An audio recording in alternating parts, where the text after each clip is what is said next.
So first, thank you for register for the Zoom roundtable. Because of your participants, our research and our activities become more meaningful. Also, I have to say our sincere thanks for the University of Notre Dame and University of Baptist University of Hong Kong for their sponsorship, especially for Liu Institute for Asian and Asian Studies, Department of History, Notre Dame International. Without their sponsorship, this event could not happen. It's my honor to invite Professor Golden from Pennsylvania University and Professor Cliff Ando from University of Chicago as two speakers. So this roundtable, legal philosophy and legal practice in early China and Rome Empire, is the second roundtable in our series entitled Law, Justice, and Empire in Comparative Studies. So this series aims to bridge the East with the West, but also we want to march out of antiquity. We want to bridge the ancient history with modern practice. So that's the reason when we invite discussants, we always try to go beyond the early history field, get some expert in the modern day period or in political science, sociology. So this time we are honored to invite Professor Kylie, the modern legalist professor, to as a discussant. So without further ado, I will give the roundtable forum to our speakers and discussants. Each speaker will have 15 to 20 minutes present their own research. Then Professor Kylie as discussant would have 10 to 15 minutes to talk its significance or how to bridge different studies in different civilizations or in different time periods. Then we will devote it to conversation between different scholars. Then at last, we will have time to have question answer sections. Okay, Professor Golden, are you ready? Okay, I will stop sharing. Thank you. So let me try once again to share my screen. And if you could just confirm that it's working. Wonderful. Okay. 90% of the time it works. Every once in a while it doesn't. So how realistic was early Chinese legal philosophy? Archaeologically recovered sources, starting with the Qin laws from Shui Hudi, excavated in 1975, then including corpora from Zhang Jiashan, 1983, Li Ye, 2002, and other sites, have revolutionized our understanding of early Chinese law. Gone are the days when one could simply repeat the factoid that the Qin regime was brutal, as though this were sufficient to explain its astonishing rise. Gone, too, are the days when one could perpetuate the disdainful fiction that China had no significant legal culture. Although the Qin laws were indeed severe by our standards, they also observed rational legal principles and sedulously enumerated the rights of various classes of persons. Moreover, the material from Zhang Jiashan has shed unprecedented light on the transition from the Qin to the Han dynasties, with the counterintuitive result that we now have more detailed knowledge of early Han law than of later Han law. Future discoveries will undoubtedly require us to amend our theories again and again, and there are a couple of recently discovered legal corpora from the Eastern Han awaiting eager research. In this field, unfortunately, we have the situation that sometimes the sources appear more quickly than we can read and analyze them. While the scholarship on these new sources has generally been strong,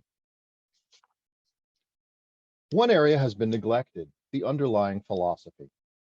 Largely because of Qin's reputation for inhumanity, a common assumption has been that the so-called legalist school, Fajia, must have played a role in the formulation and promulgation of these texts. But enough time has elapsed since their discovery to permit a reconsideration of this cliché. Because I've discussed misconceptions about Fajia elsewhere, I offer no more than a summary here. First, the translation legalism is objectionable because Fa, which literally means standards, models, or methods, refers to more than just laws. Fundamentally, Fa were understood as impersonal administrative protocols whose purpose was to eliminate sources of inefficiency, such as favoritism and traditional aristocratic privilege. More on this definition in a moment. More importantly, the category is incoherent and anachronistic because Sima Tan, who probably coined the phrase Fajia, did so for the purpose of caricaturing other positions as foils to Daojia, the name that he gave to his preferred philosophy. Thus, none of the supposed adherents of the school ever called themselves Fajia, and accordingly, we cannot even identify the targets of Sima Tan's critique with certainty. Two texts, Shang Junshu, the Book of Lord Shang, and Han Feizi, are almost always included in the group, but scant consensus reigns thereafter. Does Guanzi count too? If the answer is yes, then many commonplaces about legalism no longer hold, notably its alleged amoralism. But if the answer is no, then how do we explain chapters such as Shifa, the 7 kinds of Fa, that expound on Fa in an administrative context? Or what about Higuanza, the master of the pheasant cap, which uses the word Fa dozens of times in senses that include natural model, organizational principle, and human law? Today, I'll address a related problem. The tenets of Shang Junshu and Han Feizi conflict with the texts from Shuihudi, Zhang Jiashan, and Li Ye in several respects. The purpose is not to belabor my objections to the category of legalism, but to highlight underappreciated distinctions between legal philosophy and practice. It turns out that Shang Junshu and Han Feizi are not very good guides to the laws of the Qin and Han dynasties. Because they were polemical works rather than legal handbooks, it was probably a mistake for our field ever to have supposed otherwise. First, filial piety and its discontents. One conspicuous area of divergence is xiao, filial piety, one of the oldest virtues in the Chinese tradition. Han Feizi regards xiao, for all its prestige, as a distracting ideal that only leads subjects to avoid military responsibilities. And in the interest of time, I won't read through all of these translations, but I'll have them on the screen as I discuss them, and they're short and clear enough that you can follow along. Here is a deserter who justifies running away from the battlefield because he has to take care of his aged father. Or here another example from Han Feizi: one might cultivate filial piety and reduce one's desires, like these two paragons, but if they would not engage in battle, of what benefit were they to the state? The references to Confucius and one of his most famous disciples, Master Zheng, convey the opinion that xiao is a distinctively Confucian virtue, and from the point of view of the ruler, an unwelcome one. For if xiao can be freely invoked as an excuse for desertion, the state has no hope of fielding a dependable army. The text might also be suggesting that xiao is mere self-interest dressed up as virtue. How convenient for the soldier's cowardly impulse, how convenient that the soldier's cowardly impulse to stay alive coincides with his pious concern for his father. The most notorious criticism of xiao in Shang Junshu also asserts that it saps the people's will to fight. This statement seems calculated to offend by execrating as many conventional scriptures and values as the authors could think of: rites, music, odes, documents, goodness, self-cultivation, the entire kitchen sink. The rhetorical strategy, though not, of course, the core philosophy, is reminiscent of that of Lao Tzu, which also shocks the reader by slaughtering one sacred cow after another. The import is clear. The ruler must not allow xiao to undermine his authority over his people.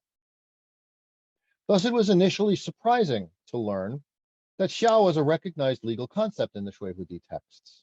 For example, if a father wished to have his son executed for unfiliality, wu xia, he could simply walk into the local government office and fill out the appropriate form. The only limit was that he was not permitted to kill his children without authorization. I would explain the considerable privilege that the Qin state accorded male heads of household, not as a vestige of Confucianism, as one often reads.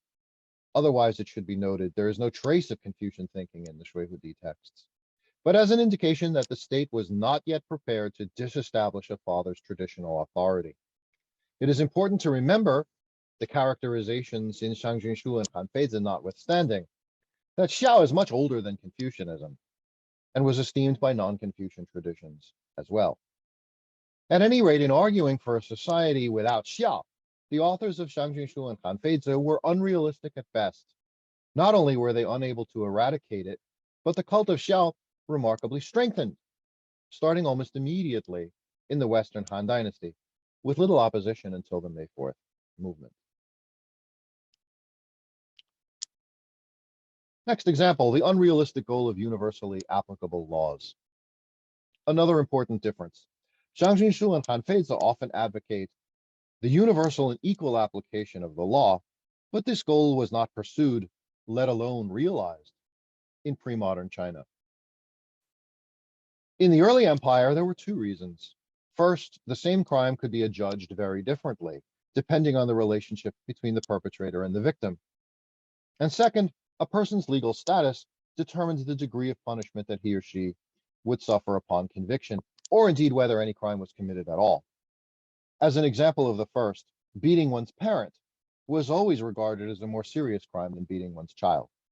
Under most circumstances, the latter was in fact legal.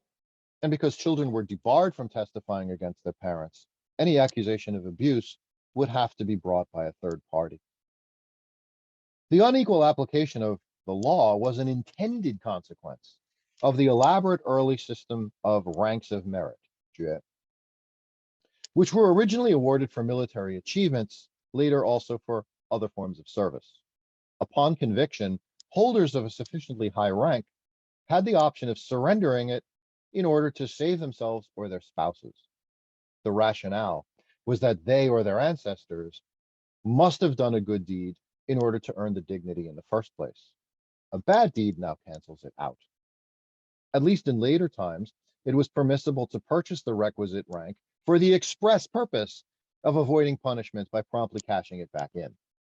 Similarly, some public punishments could be redeemed, that's true, for a specified sum. Poorer convicts, lacking rank or wealth, would instead be subject to penal labor or worse, possibly mutilation.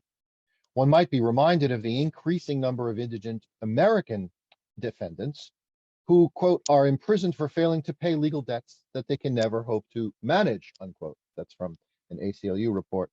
Although this situation is regarded as a failure of the US justice system, whereas in early imperial China, it was by design. Those who could not afford to make financial restitution for their crimes would have no recourse but to pay with their bodies.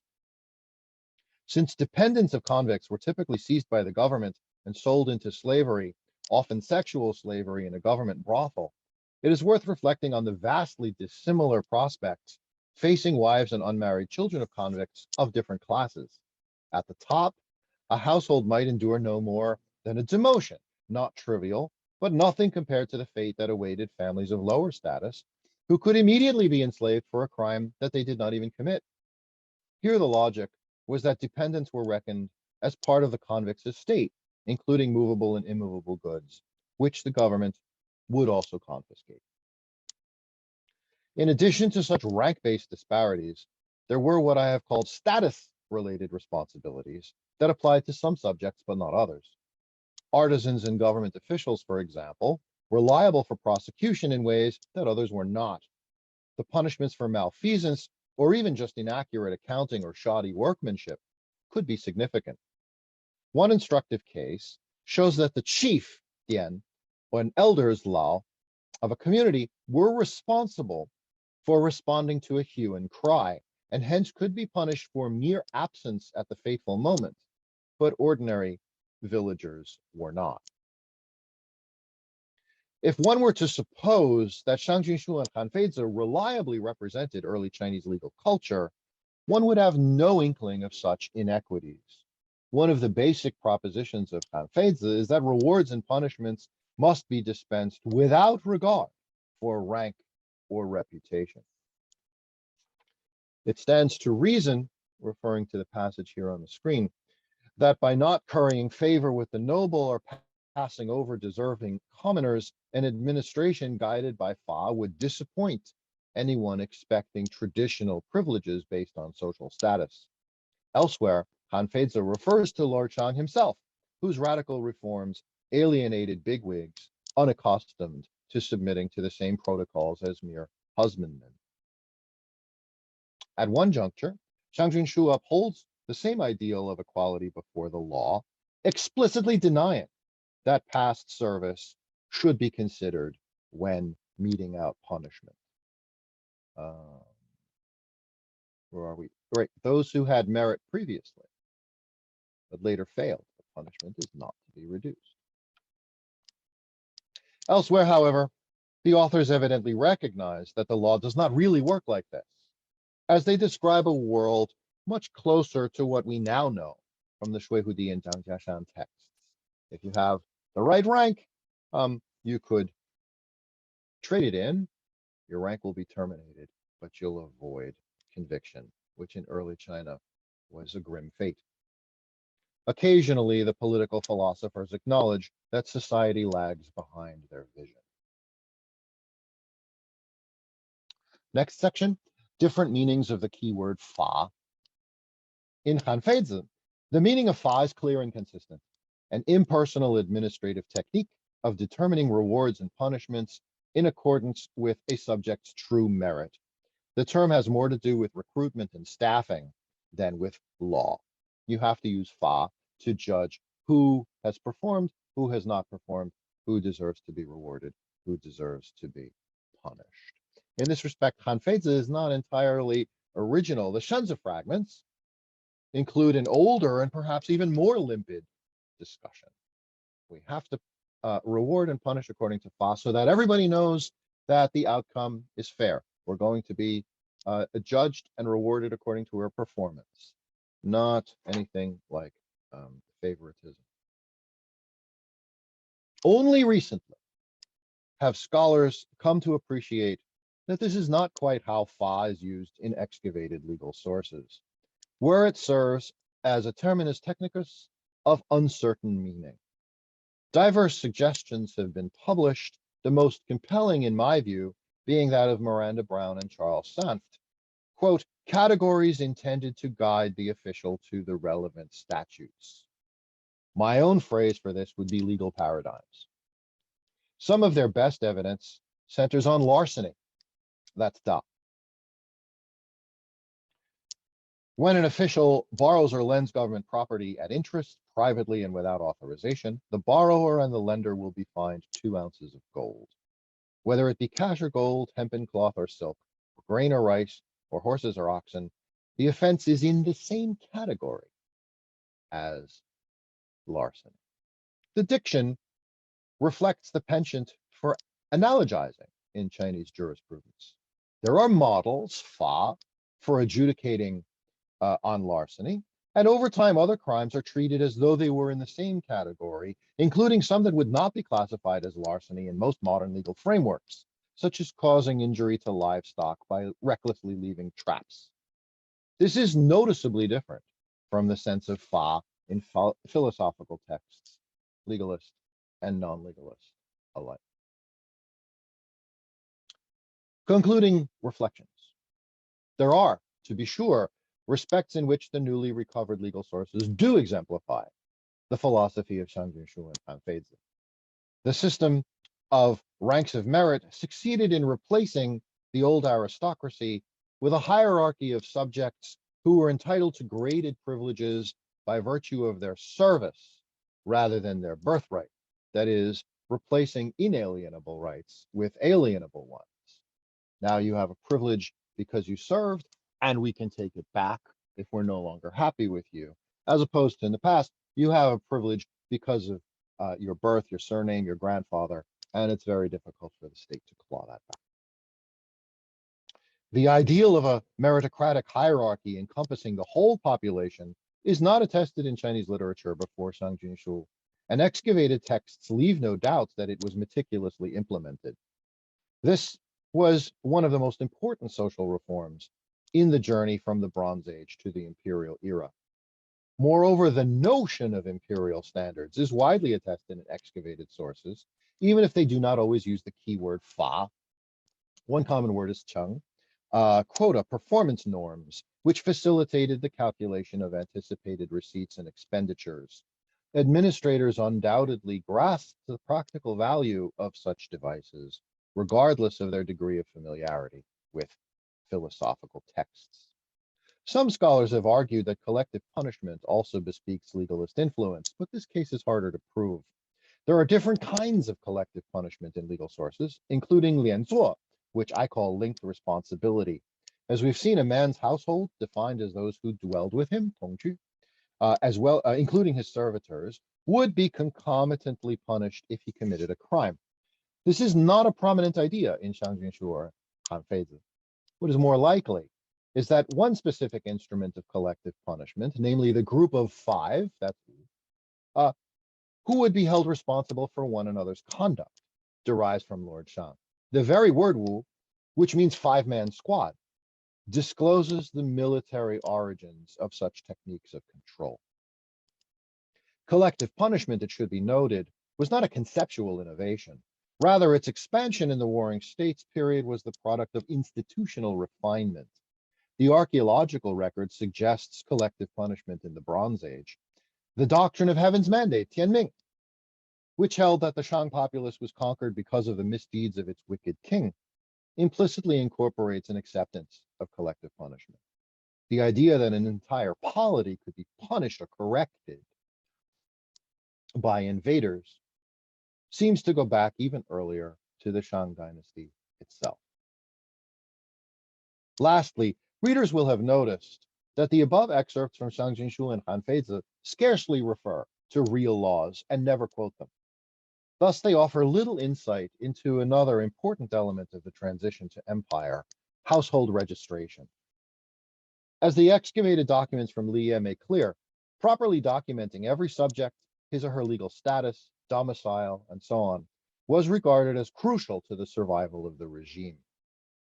The far-sighted minister Xiao He recognized the significance of such registers when, during the chaos of the collapse of the Qin, he decided to forego looting in order to secure them for the benefit of the new Han Empire. He well understood that governing the realm would be easier with these documents in hand, and perhaps impossible without them. He did not have much use for Hanfeizi. Thank you.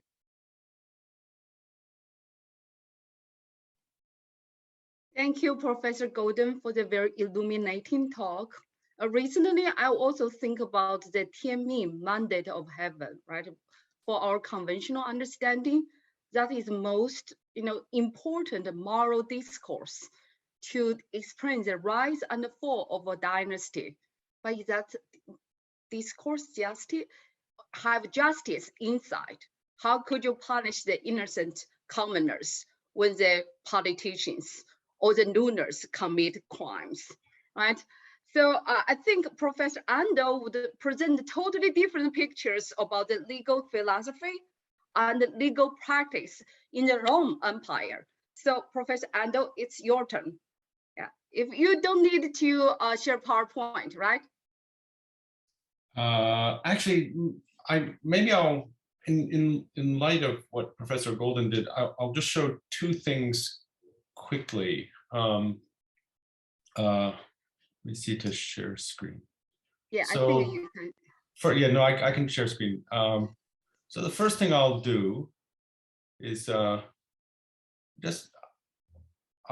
put up a map. Oh, that's not. There's a different. There's a different one I wanted to show first. Stop that share. I thought I had, here we go. No, for some reason, oh, there we go, here. Sorry, I have too many files open on the desktop at the same time. I think it was actually showing the right one and I just couldn't see it myself. What I'd like to do very quickly, this is a map of the Roman Empire at something like its height, except of course in the very, very slow and incremental set of changes that the empire underwent from, let us say, the year 30 BCE to the year 400 CE. There were actually several peaks and several diminishments. I mean, every now and then, some crazy new emperor would try to decide that that the glory of his reign depended on marching north of the Danube or marching into Arabia, and would temporarily conquer something and then lose it again. But this at least gives you an idea of the extent of the empire at its height. And about that, I want to say one sort of general point, which I think impinges on or inflects or shapes the kind of Roman practice, or you might even say it establishes the kind of conditions of possibility of Roman legal practice, at least at the start. And that is to say that the Roman Empire was not only larger than most other pre-modern empires. If it was a country today, it would be something like the 7th largest country in the world. But it was by far the most ecologically diverse. So that, it included everything from the swamps in the northern reaches of the Rhine, to southern stretches of Scotland, to the Judean desert east of the Dead Sea, to the mountains of Cappadocia, and around to the Atlantic coast of Morocco. And by way of judging something like, we might say, the artificiality of the Roman Empire, it's perhaps worth pointing out that despite, long periods of imperial rule, both before Rome and after Rome, and many aspirations to empire in Europe and empire in the Mediterranean, no other historical formation has come remotely close. None is, there's been no power that held merely the European portion of the Roman Empire, let alone the parts in the Balkans and North Africa and the Eastern Mediterranean.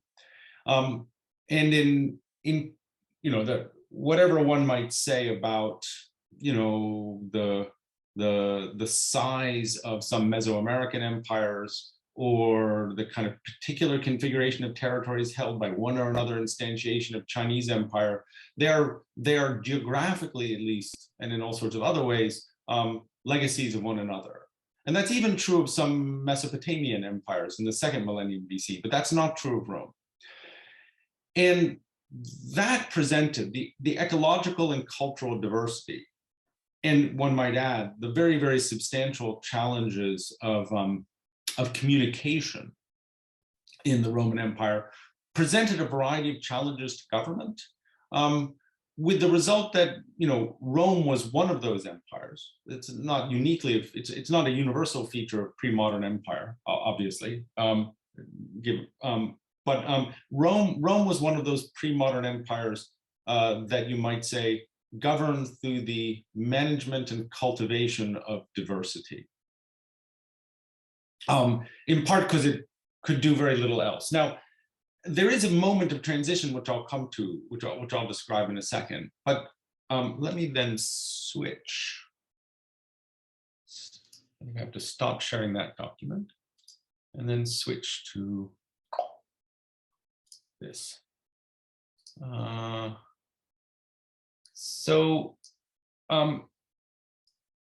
If one had then to present a kind of single text of something like Roman legal theory that captured, that captured how the Romans approached something like these immense number of units of rule. I'll say just a word after this about what those were, but it would be something like the opening lines in Gaius's Institute. It's a 2nd century CE textbook of Roman private law, which however opens with just 3 or 4 paragraphs on the kind of public law context in which Roman private law developed. And the sentence I want to focus on is this one here.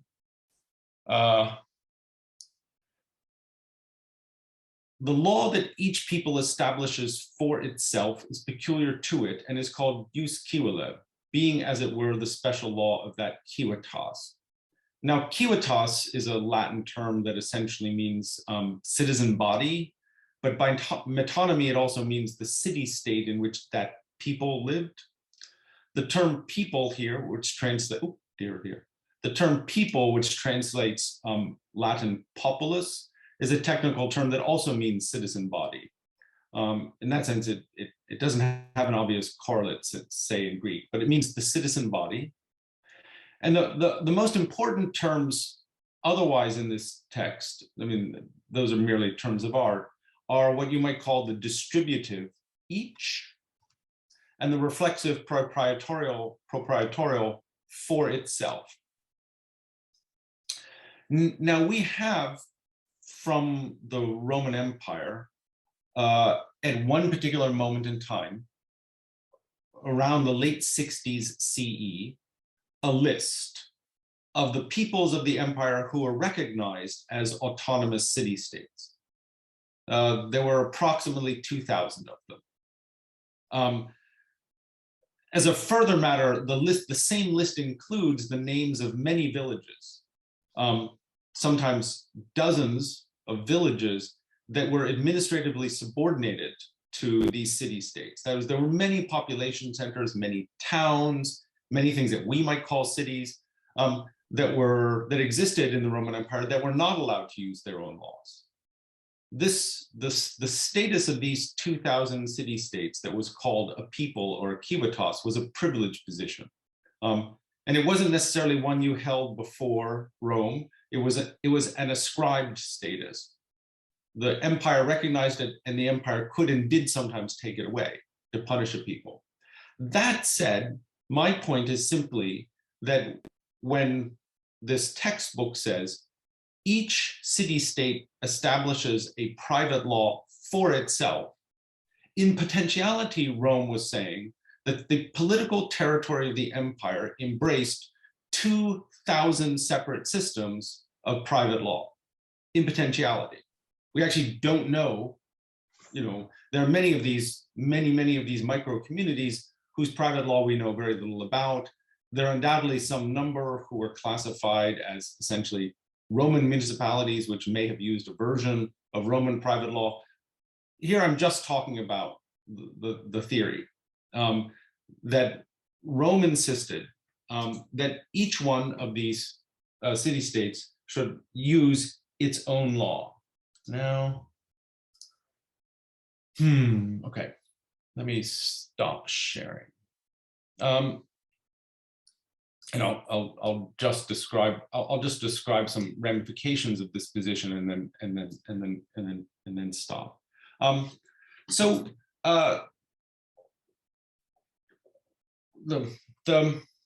The consequence of this was, I suppose I should say a further matter about how this translates into practice, and then I'll talk specifically about legal practice.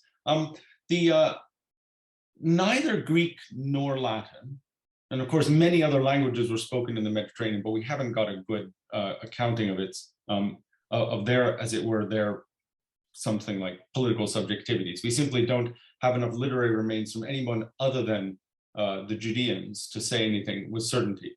So we have many thousands of words of Punic, but they're almost entirely epigraphic, and they're almost all private tombstones from the period of the Roman Empire. And we have many Celtiberian documents. So about 30 different languages are represented in the remains of the ancient Mediterranean, some even non-Indo-European languages, but in none of them do we have anything like an accounting of their, as it were, either political or subjectival reactions to Roman Empire, except, as I say, in Hebrew and in Greek. But neither Greek nor Latin, to use the most to speak of the most widely used languages of the ancient Mediterranean, had a unitary concept of sovereignty. Both of them distinguished in their vocabulary between what we might think of as freedom of action in foreign affairs, which in Greek they called eleutheria, in Latin you called libertas, and the right to use one's own laws, which the Greeks called autonomia, from which we get autonomy, and then Latin expressed this by periphrasis, literally to use one's own laws. And I mention this because in the gradual kind of extended process by which subject peoples were incorporated into the empire, Rome often turned around. We have some documentary evidence that something like exactly in the moment of conquest, the Romans would, I'll be theatrical and use a prop. Actually, they were very small. The best surviving examples about the size of this book.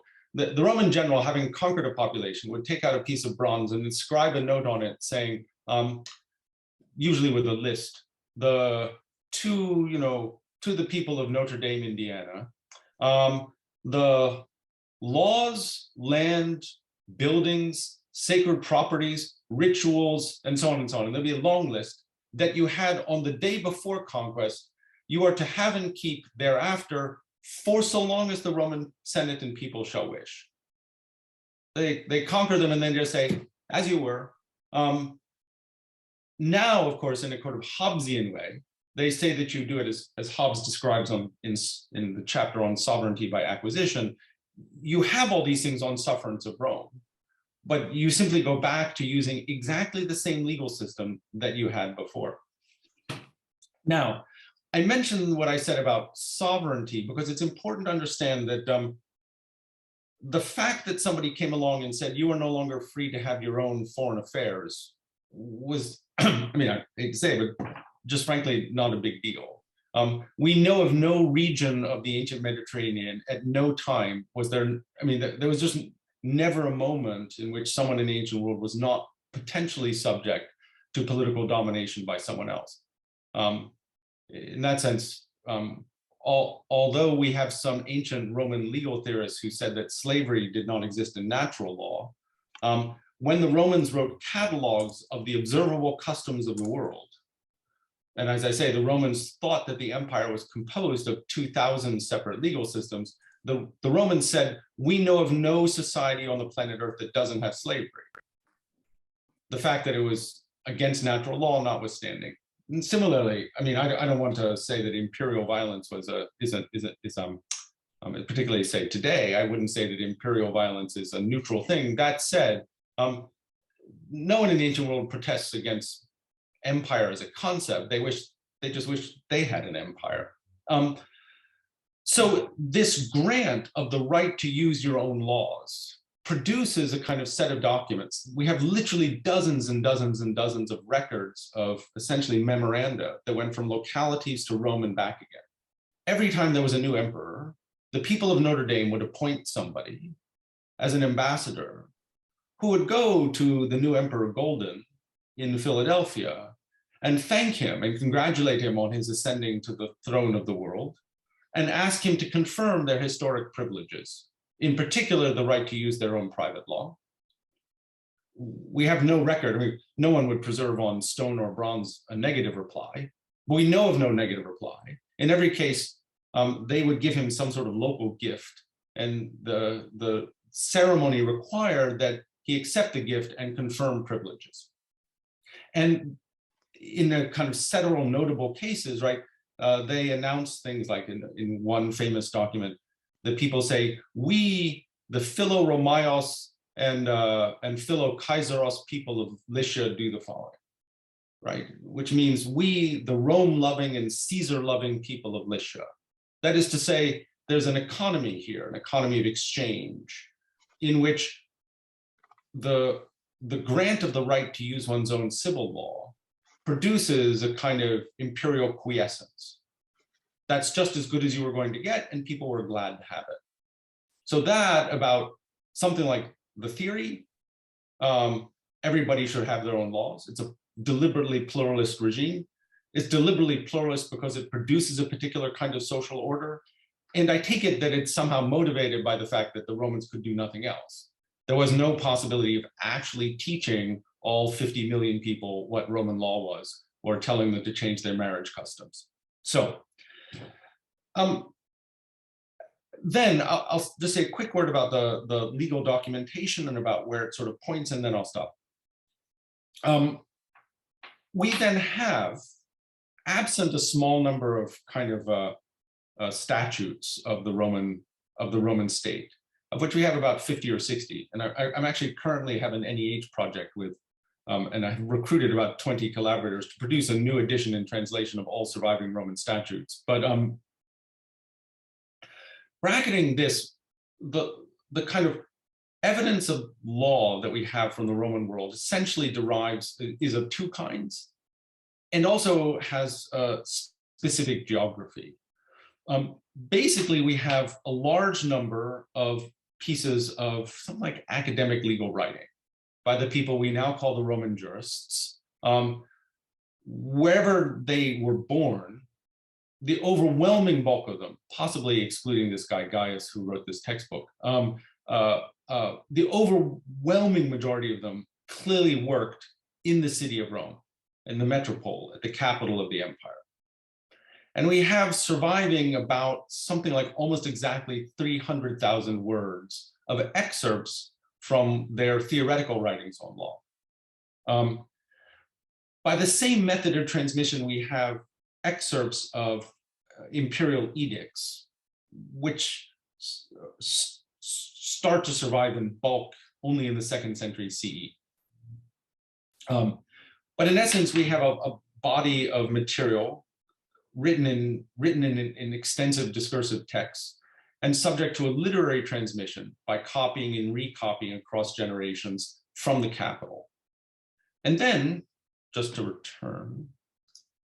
point out the kind of distance, we also have, primarily from Egypt down here, but also a small number from the Syrian desert here, of documents on papyrus, ephemeral documents from something like personal archives and occasionally from administration, judicial petitions filed by individuals, sometimes with records of their place in an official archive. So evidence of something like the practice of law in individual cases, almost entirely from Egypt in sheer bulk. Some from the Judean desert, where these documents survive on these perishable media because of the extraordinarily dry conditions under which they survive. We have a tiny number of documents on pieces of wood, which was another kind of ephemeral writing material. Sometimes they wrote directly on, they painted boards white and wrote on the white paint. And sometimes they scraped out a shallow space in the wood and put wax in there and scratched in the wood wax. We have a small number of these from central Italy, a small number from the Danube, and we have a surprising number of wooden documents from 2 places in England. One, a former Roman fort along Hadrian's Wall, I don't know if you can see the cursor, right, Hadrian's Wall in Scotland, and actually a small number of wooden documents that were found in the soil in which they were digging the European headquarters for Bloomberg. There's an awful lot of Roman remains in the UK, well, actually basically England, not Wales or Scotland or Ireland. There's a surprising amount of surviving there, and it turns up as it does everywhere else in the world during construction projects. So the new Bloomberg headquarters dug particularly deep and came up with all sorts of wooden documents, and a fantastic amount of archaeological remains is being discovered as they're building this crazy new train system in the HS2, whatever they call it, in the UK. And I'll just finish by saying that for a very, very, very long time, the tradition of legal study differentiated strongly between something like Roman law proper, which we studied via essentially doctrinal means. We studied rules and evolution in rules in the academic writings of the metropole. And we looked askance. I'll use it properly. We put on glasses and looked with disdain at these kind of funny little documents by people often with Greek or Semitic names, often the provinces, who clearly are using a debased form of law. And as the documentation has built up and people have looked at it with, I think, more generous eyes, it turns out, I think, that, various kinds of things are now coming to be visible if you read sympathetically in this documentation. For example, as you well might expect, as you try and apply rules to a culturally and ecologically diverse landscape, it turns out that all sorts of forms of, for instance, analogical reasoning are now visible in these texts. So when they do have to apply a Roman rule, despite being in, as it were, a foreign landscape, there was a Roman rule about what to do with firewood when you left a property or when you transferred property, either via succession or via sale.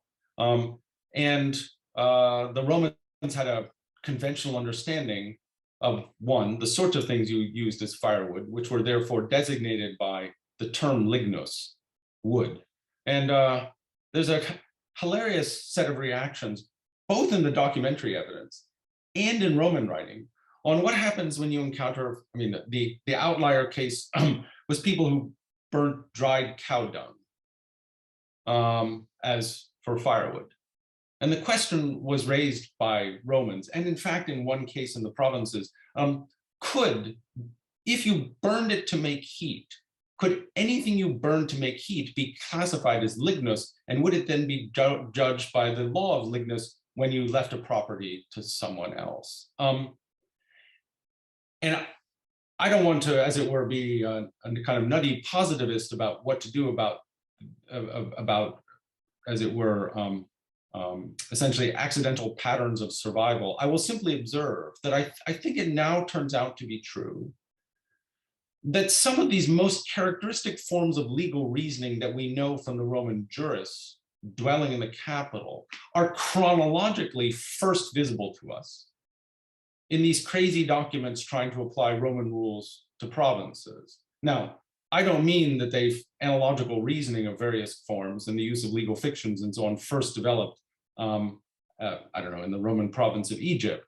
I simply observe that the long-term trend over, say, something like the last 40 or 50 years in legal history in the empire is to bring these separate domains of geographically and culturally distant practice at the very margins of the empire and doctrinal study at the center, that these two fields are very, very gradually coming to inform one another in a new way. And I suspect that, I could itemize some things, and I gave a few things obviously in the readings.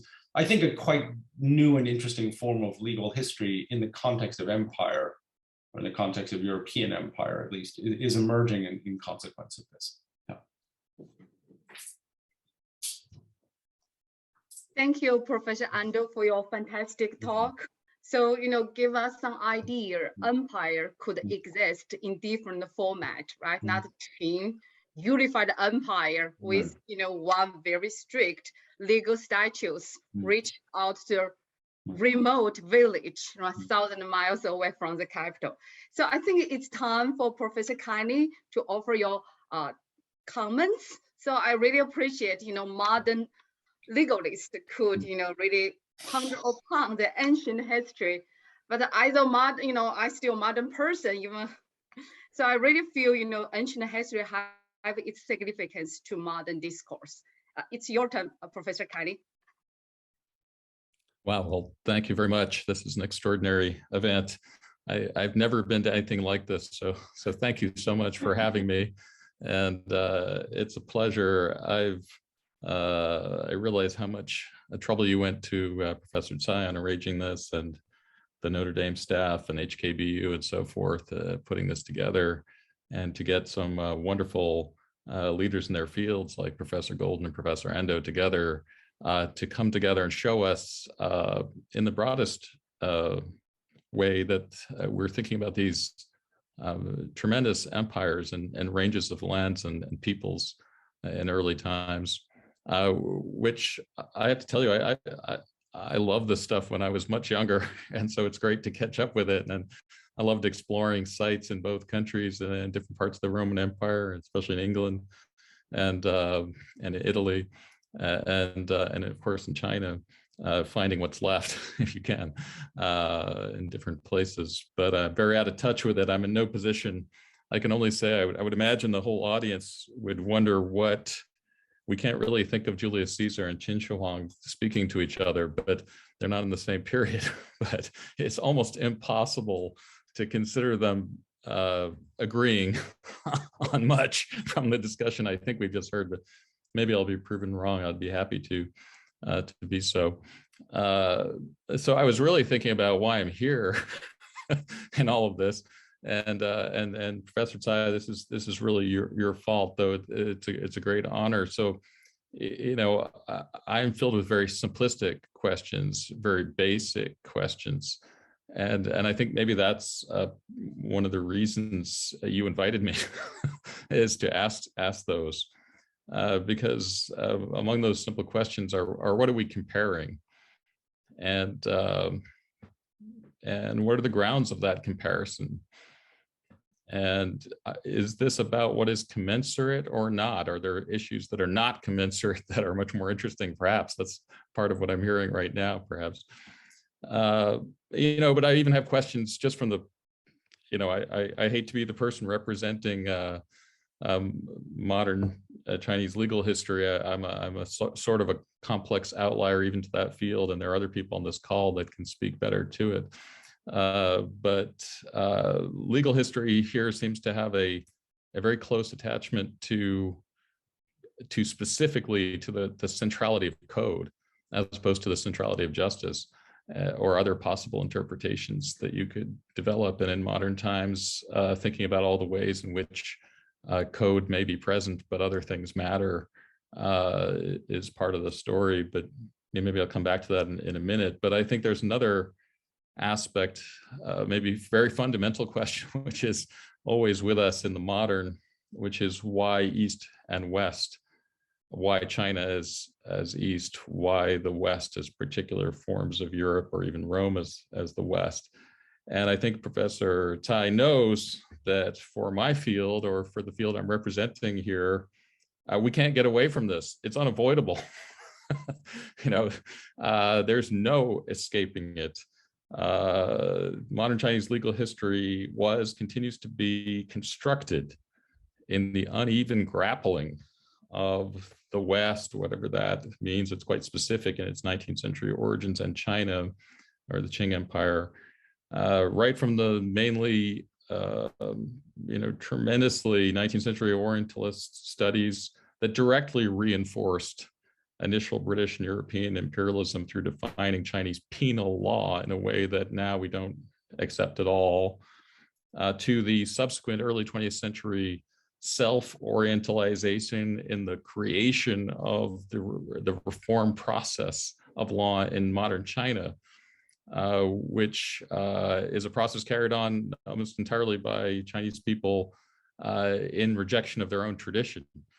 And two, subsequently, a period of tremendous fruition at the end of the 20th century and into the 21st century of legal history developments in the study of modern Chinese, late imperial and modern Chinese history, which was obsessed with dismantling Max Weber above all, and notions of rationalization that were central to a concept of the problem of Chinese law and why this had to be taken apart. And of course, the greatest limitation of that finally demonstrated Philip C.C. Huang, who's so famous in this field, determining in his recent years working in China after so many years training people at UCLA and the UCLA school, that for all those efforts in modern Chinese legal history, that Weberian modernism was dominant in China, and still more now than ever, even the China that we're always taking to task in the West for not having human rights and so forth, that the Weberian type of modernism in legal scholarship and legal history remains dominant.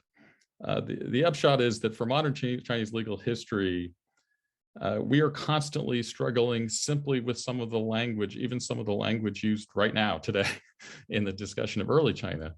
We're always wondering in English and in Chinese about our words, our categories of analysis, our latent assumptions, our blind spots built into how we know, how we understand, how we think, the scope of our endeavors, not to mention the grounds of our debates.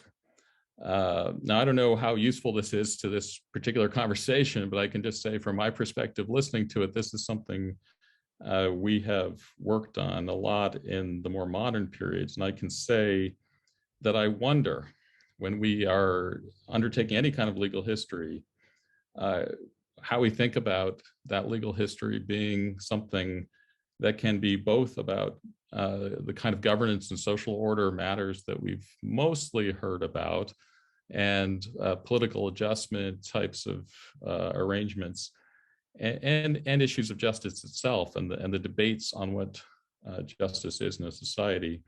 What are the boundaries to our legal history? When we recognize how much its concerns and questions have to do with all kinds of other things, with moralities, with rights, rituals. And I'm talking here about the 19th, 20th, and 21st centuries. Moralities, rights, rituals of humans being with powerful spirits, gods, unseen forces, and even at the same time still pursuing pragmatic strategies relating to economics and all sorts of other things as individuals, as communities, and asserting and acting upon powerful emotions arising within always diverse and unequal social identities, roles, and social relations, as we've heard a lot about today as well, which is something that doesn't go away in modern times at all. How do we, and I'll slightly misquote Chatterjee here, take into account the inability of the normative regime of law to fully bring under its order the real heterogeneity of power relations in society? So this is not a set of questions that are that leave out the question of sources that has been discussed about today. As a historian, we all are interested in sources, and I think many on this call would be aware that for people just in the Chinese history field, probably 95% of all available extant sources that we could imagine using exist for the period from the end of the 19th century through the 20th century. Relative to every other period. It's just an absolute embarrassment of riches when you think about possible sources relative to other periods. And yet, those who work in this period face many of the exact types of concerns on the empirical quest that have just been discussed. That does not disappear. Those same holes, those same warpings, those same confusions still exist. There's still a top-heavy element to code, literary theory, legal philosophy, elite representations, and so forth. And what's always hardest to find and hardest to work with is, of course, that legal practice in action. Now, of course, the UCLA school, the History of Practice school, has made tremendous progress on this in the last couple of decades, 3 or 4 decades. Mainly working with archival cases and also trying to move beyond those archival cases. But I think anybody who's familiar with that body of work would still, including many of the people involved in that project, would realize the limitations of it as well, that it has not brought us close enough to the hoped for often sense of a kind of fullness or complexity to the social life of law and justice, as we might hope. One frontier to this, maybe this is the reason Professor Tsai invited me. I'm very interested in tremendous local specificity, microhistory, which of course the critiques of this are longstanding, but it is one way to try to put things together in very complex puzzles. I won't speak about them now, but it's certainly studying it at that level demonstrates that there is code.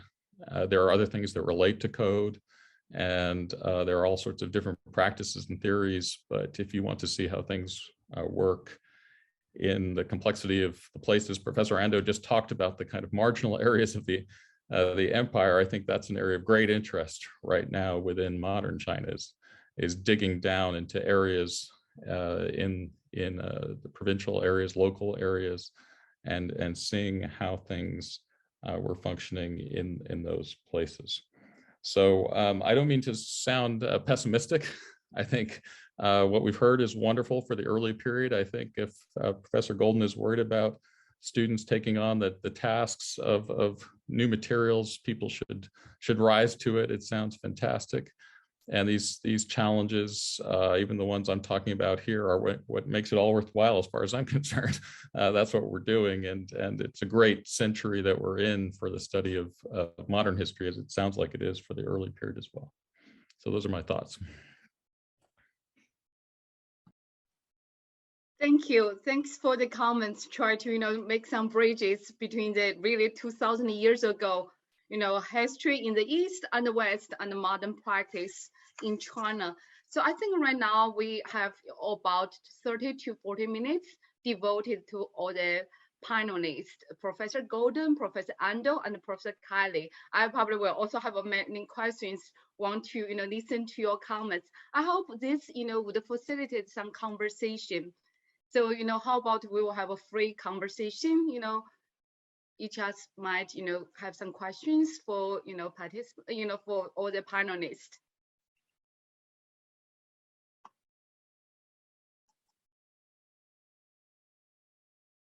Go ahead, Professor Golden, please. I have a question for Professor Ando, and it's a reflection of my ignorance of the Roman Empire.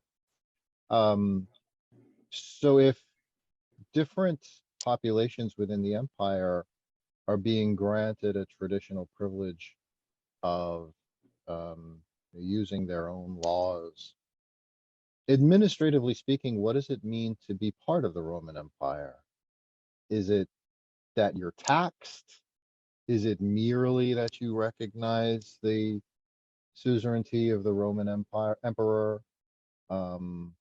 How, and I assume in the long history of Rome, there's different answers to these questions, but what do you have to do to be part of Rome? Yeah, I suppose a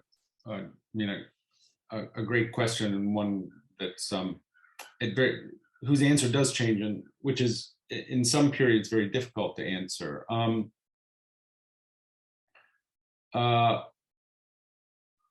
As a matter of something like the history of law, and more broadly speaking, at least a kind of, depending on how processualist you want to be, something like the history of status and possibly subjectivity. Of course, the Roman Empire transformed itself over time, first by the gradual extension of Roman citizenship to select members of something like subject populations. And ultimately, in a kind of very interesting transformative moment, the Romans extended Roman citizenship to all freeborn residents of the Roman Empire. And in the long history of something like empires with which I'm familiar, this is a kind of interesting transformation, right? It had in two respects. First of all, as a purely matter of influence, this shaped what you might call the project of empire in Europe ever after. Virtually any meaningful European empire, wherever it happened to operate thereafter, had to claim, because of Rome, that one of its objects was to kind of, change the culture, do this. I mean, they had to have an imperial project, and the part of the imperial project was a claim that what they would ultimately do, so as soon as the subject populations were ready for it, was establish legal equality or equality of right among all persons within the imperial space. Now, as anyone who knows anything about the 20th century could observe, and you could even go back into the 19th century, say the quarrels that arose in the Spanish Empire, for which the Constitution of Cadiz was supposed to be a kind of response but failed. At various moments in the long history of subsequent European empire, subject populations would, knock on the door and say, "Hi, I've now been to Oxford, and we all drink tea. Could we now be free?" And at every single moment that this sort of conversation took place, the European empire collapsed, but did not in the Roman case, right? So there was a moment when Rome simply transformed everyone legally into Romans with a variety of sort of complicated consequences.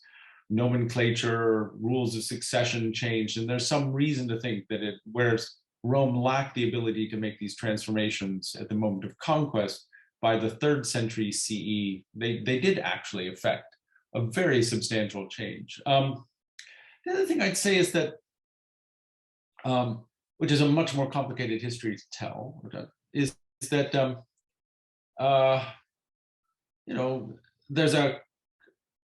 there's a kind of aesthetics to power, right? Power elicits certain kinds of affective response based in part on people's aesthetic estimation of it. And there's an extraordinary convergence of, and our evidence here is, of course, primarily material. There's but some textual. There's extraordinary convergence of something like the material culture of the provinces of the empire around a set of central Mediterranean norms, right? Well before citizenship is extended, the local elites who dwelled in these 2,000 city-states began using something like Roman architectural forms. They built buildings to hold Roman-style public entertainments. In the West, Roman-style dinnerware is very rapidly found. I mean, they just began using Roman-style plates, something like dinnerware, like everywhere. There's just an extraordinary transformation in the material culture of something like elite lifestyle in something like fractal relation.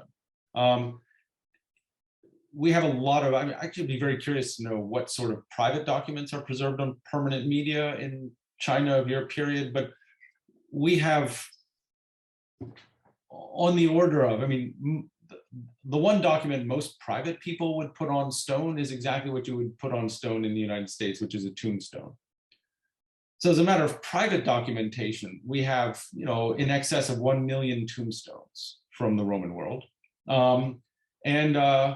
One of the things that people have done is go into specific regions and study changes in nomenclature and try to date these out. And with names, actually, the other thing for which the other cultural phenomenon for which we have this kind of evidence, because they often say things about the religious affiliation on a tombstone, is religion, right? And if you ask yourself, how do religions spread?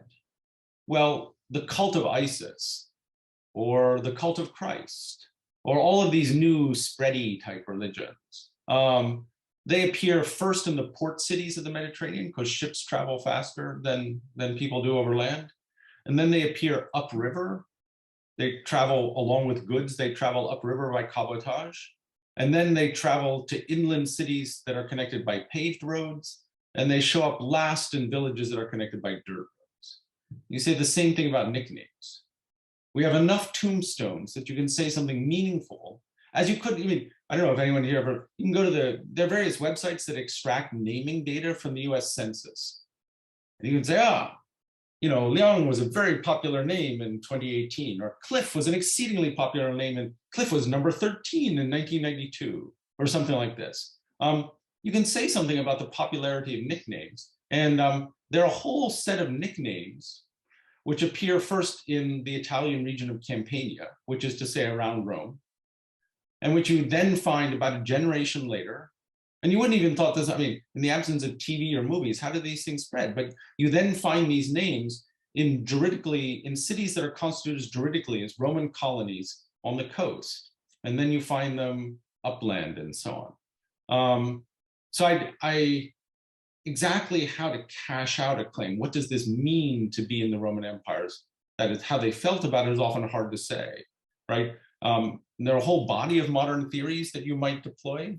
And I have worked with a bunch of this stuff to ask ourselves what interpretively should we say about the meaning of these patterns? But I can certainly offer you a purely empirical claim that well before the universalization of citizenship, there was a profound influence on a variety of kind of the practices of daily life, even down to personal names, spread outwards from the capital and change the kind of practices of a very, very wide-ranging set of populations.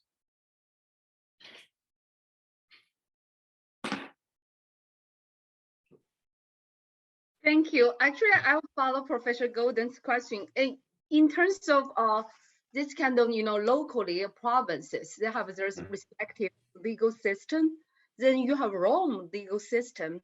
But is that possible? The locals, the people in the provinces would say, hey, I feel the Rome legal system have more justice. I don't want to be applied, to be judged by the magistrate locally. I will go to the central court. I talk about this because in China, you have different hierarchy system, right? If the local mayor or magistrate could not, have doubts about legal case, what they have to do is report to the provincial level. Then provincial level would report the legal cases with doubts to the central government. I'm just wondering, in this kind of Rome Empire, do you have a hierarchy system? At least in people's mindset, some legal system is better, far better in terms of justice. I don't know. Thank you. Yeah, that's a great question. I'll offer an answer as far as I can. Then if Professor Golden has anything to say as a comparative matter, I'd be interested. So, as the language of that guy Gaius suggests when he says each civitas has its own law, right? It's actually hard to cash out looking at that, whether it amounts to a kind of whether what he's talking about is a principle of personality or a principle of territoriality, because at some level, of course, one of the funny things about the term civitas is it's an abstraction from civis. Its literal meaning is citizenship. And it's by metonymy that it means citizen body, and for that matter, city-state, because there was an assumption, not unreasonable, that people would hold citizenship in the city. I mean, people would dwell in the city-state in which they held citizenship, and that must have been true. The scientific claim would be something like 99% of the time. There was not a huge amount of human mobility at that level in the intro. There was a significant body of law about resident aliens, but the incidence it's hard to judge, but it must have been small. By the time you get to a kind of the period of these academic jurists, they would insist that something like a lex fori, a rule of the law of contract, for example, the law you apply regarding contract is the law of the place where the contract was signed, and they would simply insist on that and make questions of jurisdiction simple. But if you look at that claim, right, there is nowhere in that single sentence of Gaius, he implies that these systems exist in parallel. No hierarchy is implied. But it is, however, true that Roman governors of particular regions, to use the kind of language of professors of law and economics, Roman governors used to hold assize courts and travel in a circuit around their province and hold court on a regular schedule in various cities. They go to Springfield, Missouri, and then Kansas City, and then they come to Chicago, and then they go wherever, Columbus, Ohio. And in those contexts, right, they would simply receive petitions to hear cases from anyone who is in the area. And we have among these pieces of papyrus, like they have document numbers. You could come up and deposit your petition with the court official. And in one case, on day 3 of the governor's stay, we have petition number 1805. Now, much of the time they must have submitted solely in written documentation, because it would have been virtually impossible that, of course, he could hear. He wasn't hearing 600 cases a day. To come back to your point, it's very hard now to parse out the question whether how many of these cases would have been cases in which the governor's court was the court of the first instance. There's certainly a large number of cases, but a percentage one can't say, in which the governor was hearing an appeal.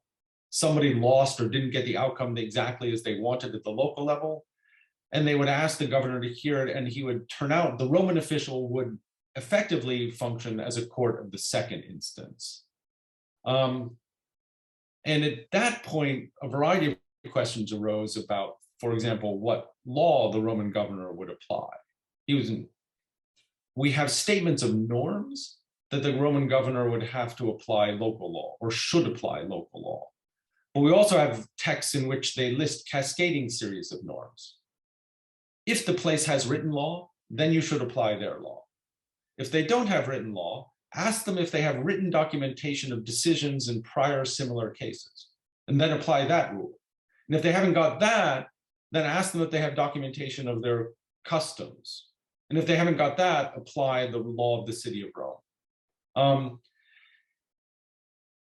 And in a variety of different ways, I think it seems clear that the existence of a Roman court, the coming into being of the practice, and it's not clear that the Romans intended this, the coming into being of a practice of Roman officials serving as courts of the second instance put pressure on at least the procedures, and perhaps even what you might call the knowledge technologies of courts of the first instance, meaning local courts. That if you knew the Roman official was going to show up and say, well, where's your written law? What am I supposed to do with you people if you have no written law? I mean, there's lots of other modern comparative colonial evidence of the writing down. The most famous is the case of Hawaii, of the writing down of law in response to the arrival of an empire. And likewise, if there's in specific kinds of criminal cases, the Romans would demand a transcript, a verbatim transcript of any interrogation of a criminal. Well, if the Romans said that, then you'd better find yourself a notary, and you'd better develop a practice of transcribing interrogations of criminals, and so on. So that on the one, this is a good example, because on the one hand, there was a theory that all of these jurisdictions were separate and completely autonomous. But the practice, in particular, the practice of empire, by which the supervening power just provided a kind of court of the second instance, had substantial effects on local legal practice, I think without any clear vision that this would take place. Thank you. That's really wonderful. That reminds me about Professor Piety about the centrality of codes, right? You have written down, more than centrality of justice, right? It's not one is more of justice, but one, you have documentation you could trace. Professor Piety, do you have questions for Professor Golden and Professor Ando?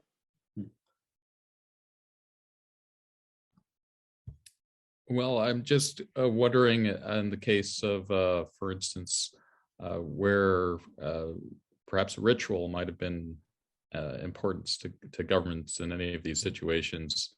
In other words, other types of codes that were functioning alongside. I mean, certainly in the late imperial times in China, that was important, and so I'm curious about that. I have a few thoughts about that.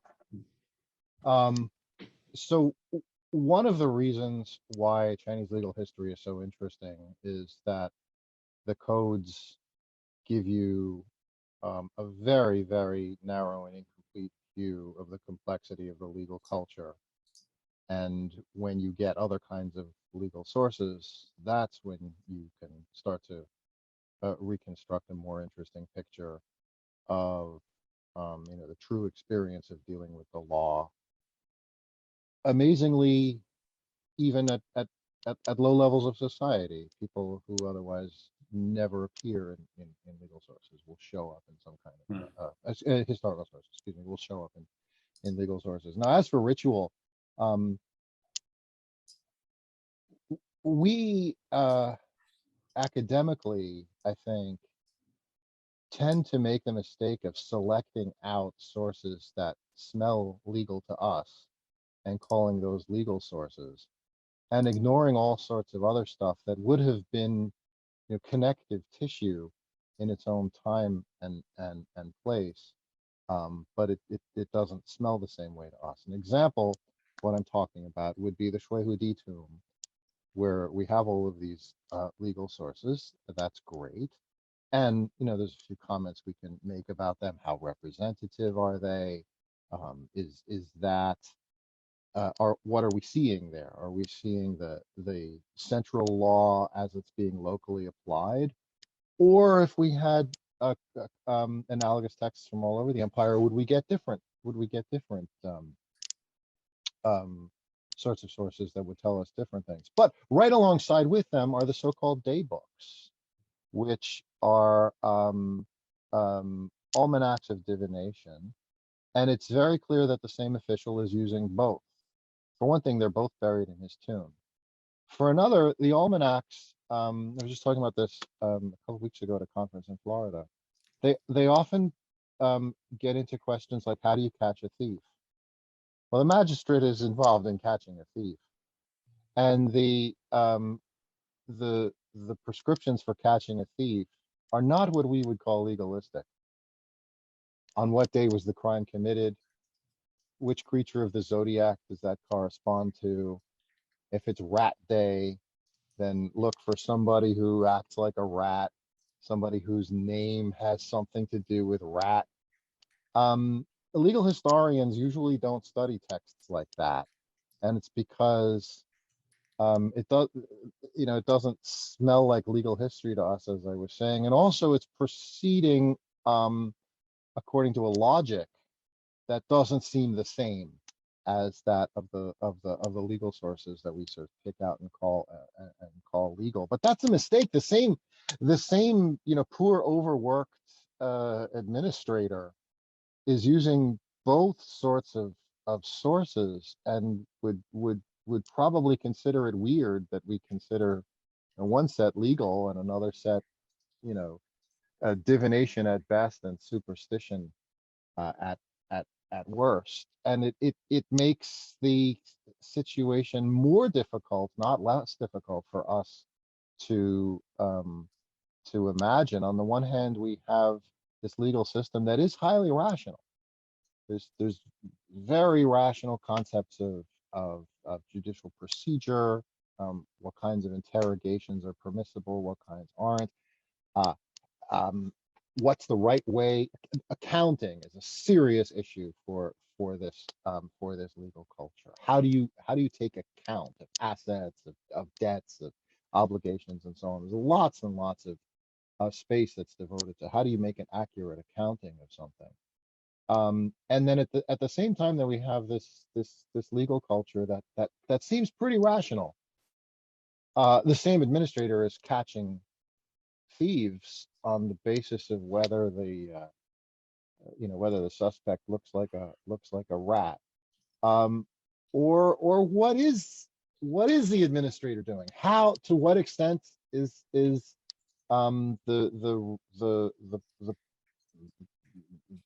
poor overworked administrator who was buried in this tomb, to what extent is he relying on these texts at all? Are they truly representative of what his daily dispensation of justice would have been? Or is that also a kind of representation and falsification, because it appears in the context of a tomb? Who made the selection? Is this a selection of texts that he had on his desk when he dropped dead, or is somebody else preparing these sources for his presentation to the other world, and in which case it's a it's a kind of a sanitation or a representation of who he really was. We it's the more sources we get, the more interesting questions we can ask, but it's not necessarily the case that the better answers we get. It seems to get weirder and weirder the more sources we have, not clearer and clearer.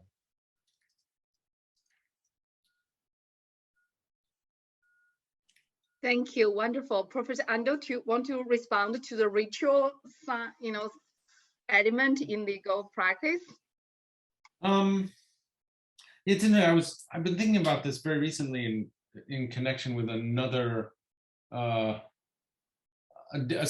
different issue, which is simply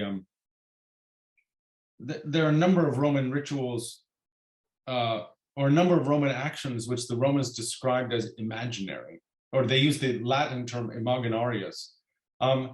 There's a term in common law, colorable. I think I've never encountered this outside of law, which means something like a legal action that has the correct form, but may well be counterfeit because you're doing it with an intent other than the ritual is supposed to convey. Which is to say that the Romans were interested in not simply procedure, but as it were ritual aspects of procedure. There were crazy things that the Romans did that they thought of as archaic.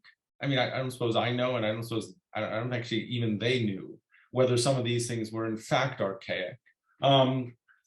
They believed that there was a period early in Roman life when you sold things by weighing bits of metal on a scale. I mean, it's totally plausible, but I mean, I don't think I know, and I don't think they knew. They had all sorts of funny theories about what an archaic version of themselves must have looked like. And there was a form of transfer of a woman from one household to another for marriage, which took the form of a sacrifice followed by a sale, and somebody to stand there holding the scale up. And likewise, there were ways in which a father could release his son from the father's legal power by selling him to someone else, and then buying them back and selling them again and buying them back and selling them again and so on. And until there was I think it was 3 sales. If you sold your son 3 times, it was regarded as an abuse, and he was set free. Or that was the Roman theory. And they occasionally make jokes about many of these forms. That wouldn't it be a terrible shame if the father sold his son once at the start of this process of letting the son go, and then just walked away? What would you do? Because everyone thought that you would sell a son, because if you sold him then 3 times in the same afternoon, he would be released from your power, and that could be a favor to the son. But the father could sell his son once and then just walk away, at which point his son was now someone else's slave. And that wouldn't be funny. But they worried because in these cases, they themselves were using a ritual.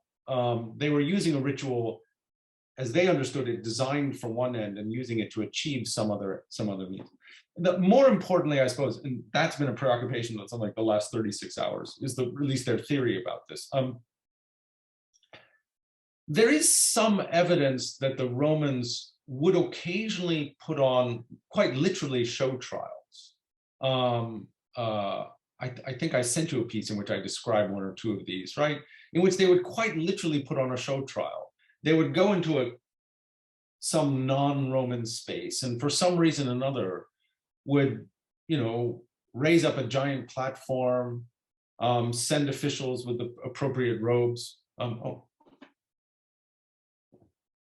I can actually show, some of these are actually very interesting. First, I had to share the image. I have first to open the image, right? So this, what just happened? No, not this one. Well, I'll show this one too.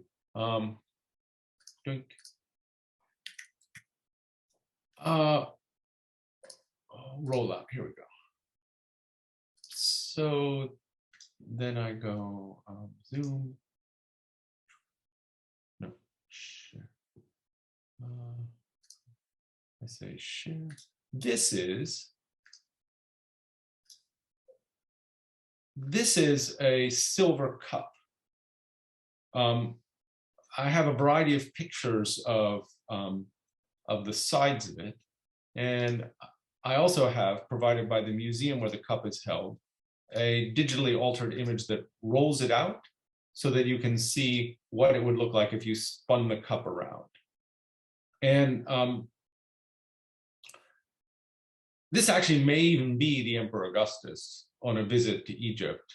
But this is a Roman official wearing a Roman civilian garb, which is how you know he's functioning as a judge, sitting on what's not a very good Roman chair, but elevated. We have about 12 or 13 images of Roman trial scenes, and the judge always sits on a raised platform. And this one is often, there's a joke. There's another Roman image like this from Pompeii, like 2,000 kilometers away. We have another image where there's somebody screaming, there might be a litigant, and they're potentially chopping like a baby in half or something like this. And in the other one, in the wall drawing from Pompeii, it really does look like they're about to chop the baby in half. And so they're likened to, of course, the judgment of Solomon. All I will say about this is it's found in ancient Nubia. It's found in Ethiopia. How it got there, we don't know. But this is a Roman trial. This is probably our best preserved depiction of a Roman trial, and it's found outside the borders of the empire. And we also have a description of how did everyone know that the Emperor Trajan had conquered Arabia? And as I've tried to insist, and I think it's correct, I'm not sure that it's terribly interesting, but the Roman announcement that an area was pacified and now part of the empire was essentially a unilateral act. After all, these were highly fragmented places, composed, as I say, of thousands of these stupid little city-states. I just think that often enough, it very much looks like the Romans did not bother wandering around telling everyone, you're now part of the Roman Empire. They declared an area pacified. Some people didn't get the message and kept on fighting, and the Romans then shift the language. If you fight Roman conquest before peace, that's a political act and you're like a warrior or an army. But if you keep fighting after the Romans unilaterally declare peace, then you're displaying kind of moral turpitude and you're being disobedient, and it earns a completely different discourse and punishment. But there's a kind of description of the Emperor Trajan, more or less, announcing that the following battle in Arabia had been his last. And Arabia was now conquered. And he went and took a bath and washed the dust off himself.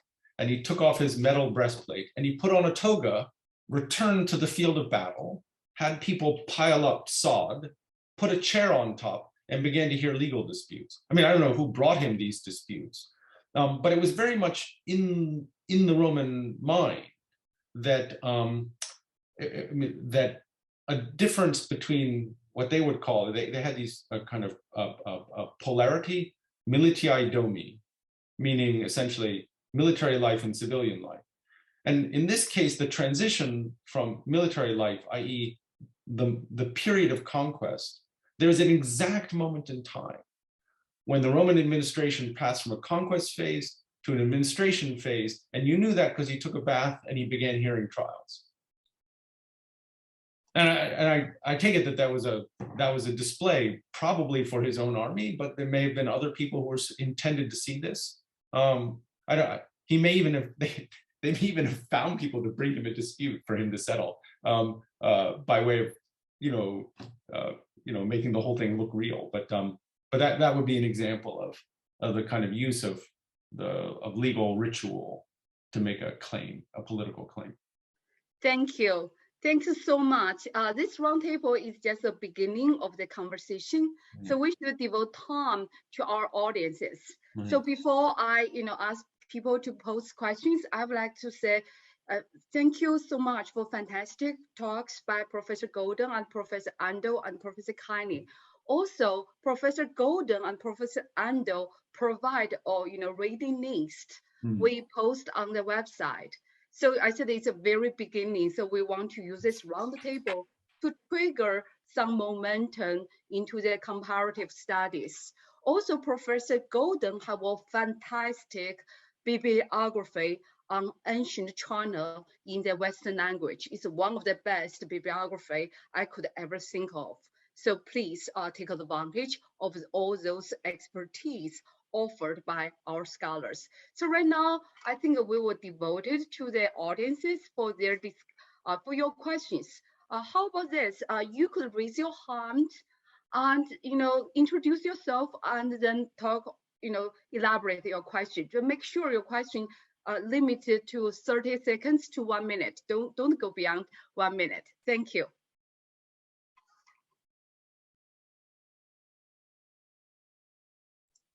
Or if you are a student, got a little bit scared, you could type your question on the chart, but I do encourage you to talk loudly.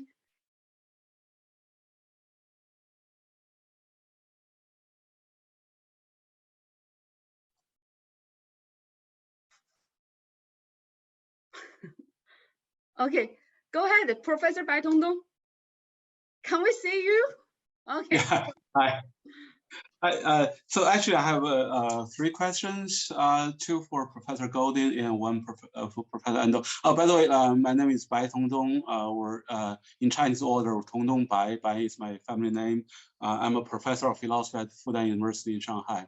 And so for Paul, I think I raised a similar question to you in a different occasion before. I mean, 2. First, about filial piety, as you know, in the Hanfei's, the so-called legalist text, there is a chapter called loyalty and filial piety, right? So I think there are different understandings of filial piety. He wants to use filial piety, the one directional obedience from son to father to promote obedience of subjects to the ruler, whereas the Confucian filial piety is, 2 directional. There's a mutual relationship. So I wouldn't say, just because in the Qin law, filial piety is protected, then it's not purely legalistic. I think it could be part of the Hanfei's design. And the second question, you say, Hanfei wants to have a law that can be applicable to everyone, whereas in Qin and Han laws, if you have different ranks, you get different treatments. But still, there is kind of some kind of universality. It doesn't matter who you are, as long as you have this rank, you will be treated this way. I mean, even in contemporary American legal system, if a spouse can be allowed not to testify against the partner, right? So there's still some kind of universality remaining. And then for Professor Ando, sorry, 3 questions, I take a little bit longer. It's not really a question, it's just purely out of ignorance. It's as you said, it's just maybe the size of Roman Empire is similar to the size of Qin and Han empires, but still the diversity it's just stunning. And also it's the origin of civilizations. It just unified all these areas. That's just amazing. On the other hand, it's just stunning that it doesn't take advantage of a centralized bureaucratic system, which the Qin and Han empires developed. It's always just very stunning to me. It uses laws, but all this, as you said, all these different city-states have different laws. It's not that there was no bureaucracy in those areas. I think the Egyptians and certain empires in the Mesopotamian regions, they have Persians, they have kind of bureaucratic empire. So I feel that it just, the Romans started out as a republic, and then it's sort of like a small baby, then suddenly become this very big man, but the baby face hasn't changed. So they used the old republican regime and then try to apply to something that's not a republic at all. So that's just my very uneducated speculation. So I'd like to hear your comment on that. Thank you. Paul, you should go first.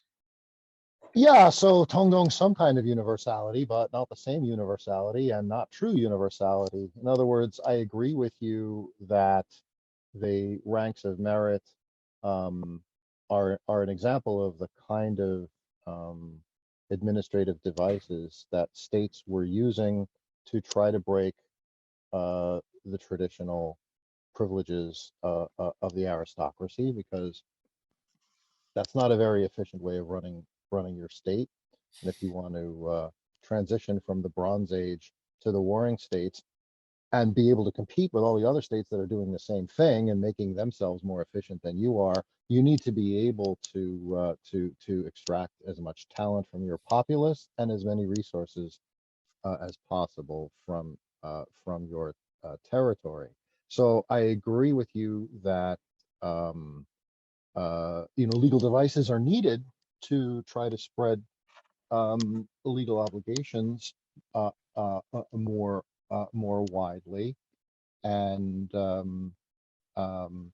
but clearly not the same thing. So take a look at this. I mean, this is from Shang Jinshu.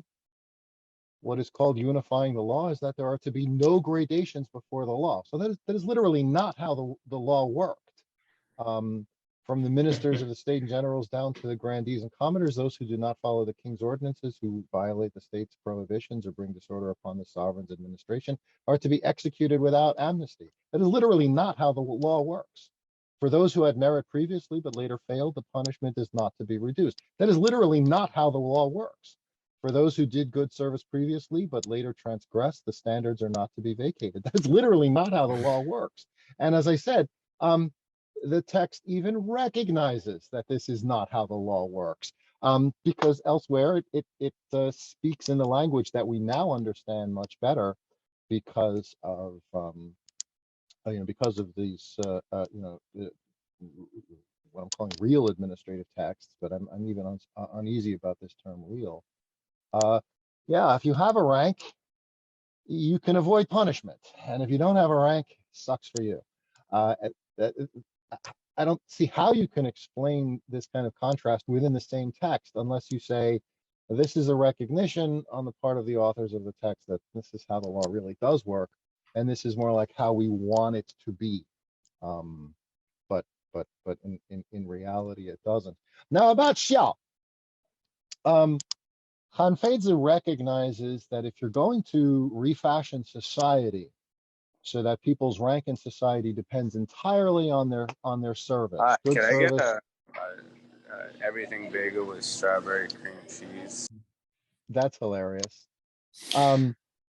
If you want to refashion society so that people are rewarded for their true service and not rewarded if they don't truly serve the state, regardless of their surname and their ancestry and so on, you're going to alienate a lot of people. And Hafez also recognizes that there's a lot of traditional notions of virtue. Vengeance killing is an example that Hanfei talks about, that are not really all that helpful from the point of view of the ruler, and they're very difficult to extinguish because the people have these old traditional allegiances to them. Somebody insults your brother, you have to take vengeance. You're not a man unless you take vengeance on somebody who insults your brother. We need to suppress this, because we can't have people on their own authority deciding who's allowed to use violence against people for purely private disputes. Xiao is one of, in Han Fei's view, Xiao is one of those traditional ideals that are nettlesome for the state. Could we maybe mute or eliminate Patrick Kavanaugh? It's very distracting to see him ordering lunch while I'm trying to answer this question. The purpose of the Zhongxiao chapter that Tongdong is talking about is to show that the Confucians are hypocrites. They talk a lot about loyalty. They talk a lot about filial piety. But in reality, they and the heroes that they uphold didn't really live up to these ideals. And so it's a very argumentative chapter, extremely polemical. And the idea is the whole virtue is bankrupt. Even the people who are the most ardent exponents of these ideas are hypocrites whose behavior didn't conform to the expectations of the ideals that they were espousing. So I really do think this is another unrealistic example of an aspect of traditional society that Heinz well recognizes that he would ideally like to suppress. Whereas the legal, last point I'll make, the legal sources are not prepared to take that step yet. We can only speculate as to what the authors of the legal texts wanted, but it's clear that they recognized that they couldn't yet dislodge the father from his traditional role of authority within the household. So the most they could do is to try to negotiate with the father. Okay, you really want to kill your son? Fill out a form first. Make sure that it's properly documented, right? Make sure that there's legal grounds for it. Then, okay, then we can go kill your father for you. And the one thing you can't do anymore is not kill your father. That's never acceptable. Kill your son. The one thing that you can never do is kill your son by yourself. The state has to exert the violence now, but we're not prepared to say that fathers can't execute unfilial sons. I read that as a recognition of the limits of the state's power. We're just not ready to do that yet. Later, yes, the state really does intervene and prevent people from killing their sons. You can sell your son. You can't kill your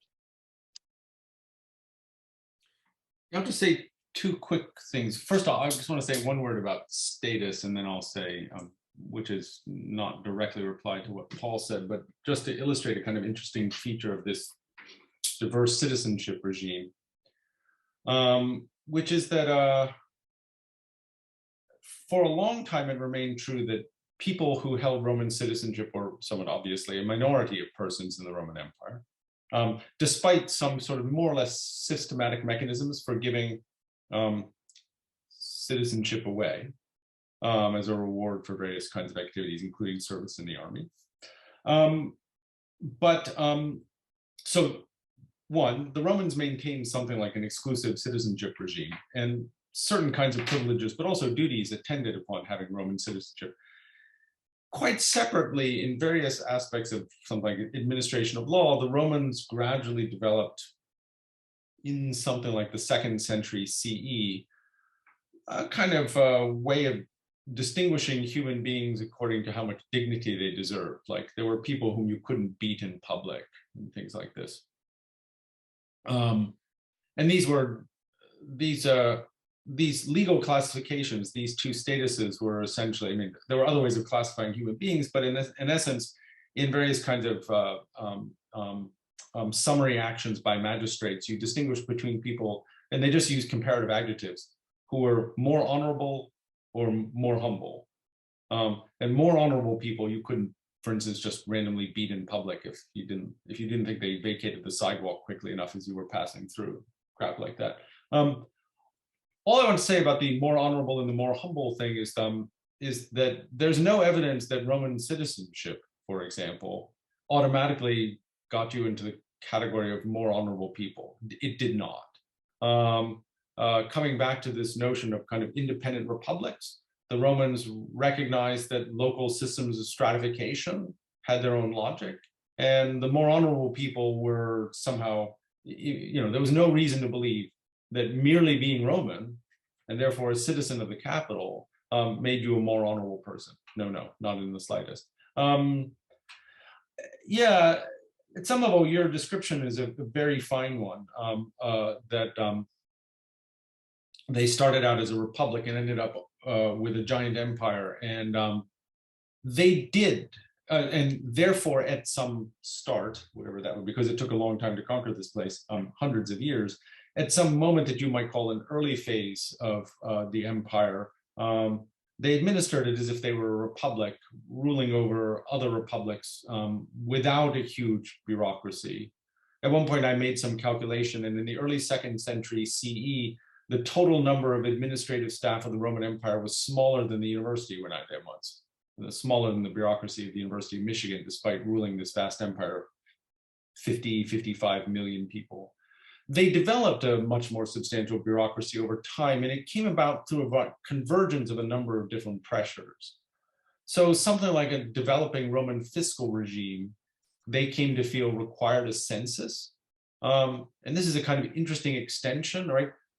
The early Greek and Roman things that we might call a census were developed essentially by archaic cities. It was not a fiscal problem. They were developed by archaic city-states to count men who are available to serve under arms. And in Rome in particular, the census came to serve a fiscal thing so that people who filled a census return had to report total household wealth. And there was a form that they used to report total household wealth by the 1st century BCE. But it was still of citizens only. And there's a kind of radical moment when the Romans, in the interest of kind of universalizing a fiscal regime, or at least, if not what was taxed, they did want to know how much tax any given locality owed.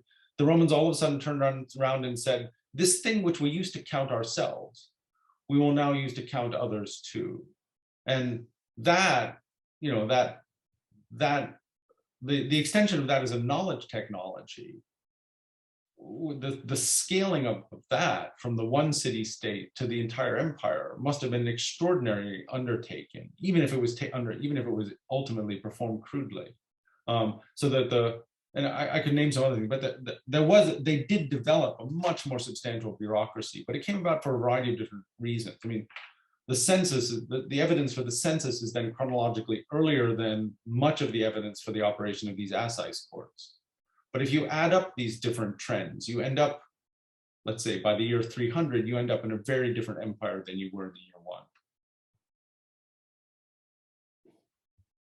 Thank you. Ben Gallant, would you please introduce yourself first, then pose your question? Hi, my name is Benjamin Gallant. I'm a PhD student at Harvard studying Chinese intellectual history, but I'm very interested in law. And thank you so much for the panel and to the organizers. I have one question for Professor Golden and one question for Professor Ando. For Professor Golden, you begin with kind of a critique of the category of the legalists, and then you focus on the Hanfeizi and the Shangzhenshu, which are kind of the representative texts. And I wonder if we could draw on the idea of legal pluralism. And so this is an idea in Western scholarship that's a critique of the idea of legal centralism, where all the law is just a product of the state, and then kind of expand our categories to deal with all of the different legalist texts that are, and all of the different Confucian texts, and get away from these problematic categories. And then the question for Professor Ando is your discussion of the civil versus the military, and also your discussion of different kinds of law in Gaius's institutes are really fascinating. And I have kind of a historiographical question about how we think about the legal tradition in the West, and maybe how contact with China might actually shape things, because there's a focus on the civil law rather than on military, or rather than on criminal law, but also perhaps not so much the military. But if we think about the category of jus gentium, and how that allows, say, for captured peoples to become slaves, then that ends up being very important to the civil law too. And I know for like in English legal history, there's just a desire to focus on the civil law, in part because there's more to be said about it that is positive. But if we work towards a total reconstruction of all of the ideas of law and not just the civil law, how might that shape how we compare Roman law versus Chinese law? Because there's a tendency to see it in terms of the privileges given to citizens, which maybe puts an overly favorable spin on Roman law, even though it has lots of very intriguing things about it. Thank you. Yeah, I love legal pluralism. My misgiving is that our sources aren't good enough to be able to practice legal pluralism with them. I mean, if you want to do a ratio of theory to practice in the philosophical texts, it's pretty close to 100 to 0. And then in the excavated legal manuscripts, it's closer to 0 to 100. There is a little bit of theoretical reasoning that can be inferred, but you don't get too much in the way of treatises or discourses about the nature of the law, the source, the legitimacy, how it should operate, what kinds of ends it's trying to. You have to infer all that from the laws that you encounter, and in practice more commonly the legal problems that you run into. Right? We don't even know all of the statutes. They come up because somebody is discussing a certain legal problem, and then we can say, oh, well, this is something that they're interested in. So, I mean, the impetus for what I was wanting to do is the sort of blithe acceptance on the part of a lot of people who work on excavated legal sources that the authors must have been legalists. You take the great translation of the Zhangjiashan texts by Yeats and Barbieri Lowe, and I almost feel as though I've critiqued them too much on this point, because it's a tremendous achievement, and their analysis, and not just the translation, but their analysis of how a case would proceed, the nature of punishment, and so on, is very, very fine. But when they talk about who was writing these, they just call them legalists, and as though that were sufficient. Well, there's many problems with just calling these people legalists, and one of them is, what legalism are you talking about if they're the ist of that ism? Because the very unrealistic philosophy that comes out of Han Feizhen and Shang Junshu is not the same. And it's not just the case that the people who wrote the real laws weren't capable of applying this vision. It's very clear that they often didn't share the same vision. The idea, we just talked about this, of universally applicable laws. The people who were designing the legal system of early imperial China truly did not believe that that's a good idea. You wouldn't craft this whole system of 20 formally recognized ranks and start enumerating the privileges that accrue to each rank, and have a whole, sub institution of buying the rank in order to cash it in order to avoid conviction. If you truly believe what I had on the screen before, that it should be universally applicable, and it doesn't matter what your rank is, and it doesn't matter whether you had prior merit. If you truly believed all that, you wouldn't go to the trouble of building this whole new legal and social system, which required a lot of effort. Right? That's not something that was inherited. That was something that had to be constructed at considerable political cost in society. So that's really all I mean. I'm very sympathetic to what you're saying. I wish the sources were good enough for us to be able to identify the sources of each idea that we detect, in some cases only indirectly, in the legal sources that are available to us. Early China, this is why I love the field and why so many people hate the field. It's not good if you like certainty. If you're uncomfortable with uncertainty, it's not the right field for you. Because, contrast to something like the Qing dynasty, where we have sources that are so much richer.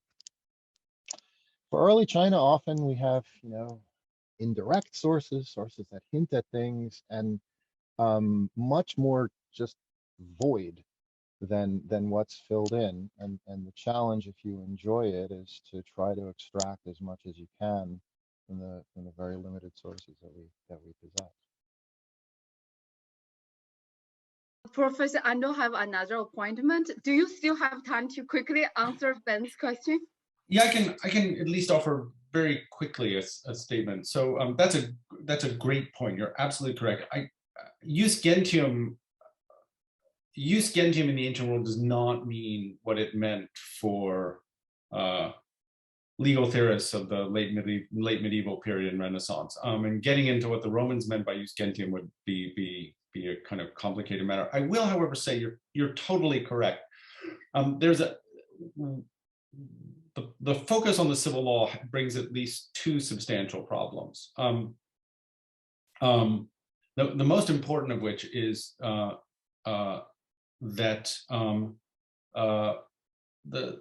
the codification of law that took place in the 6th century in Byzantium focused very largely on civil law.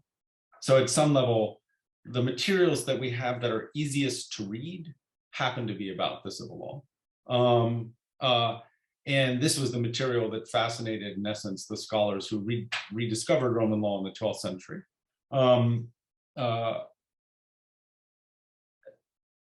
And the fact that the codification of Roman law, of civil law, took place in the 6th century means that it took place 300 and, depending on which document you're talking about, let's say 320 years after the universalization of Roman citizenship. So although the sources they excerpt and quote were written in a period in which the empire had a diversity of legal systems, that diversity was of no interest to the people who codified it in the year 550. So there are some kind of trace, they're like ghostly bits where it looks like they might have gone on to say something about non-Roman legal systems that they just cut the sentence off because it was of no longer of had any normative salience. And the other thing I'll say, I'll just show one thing.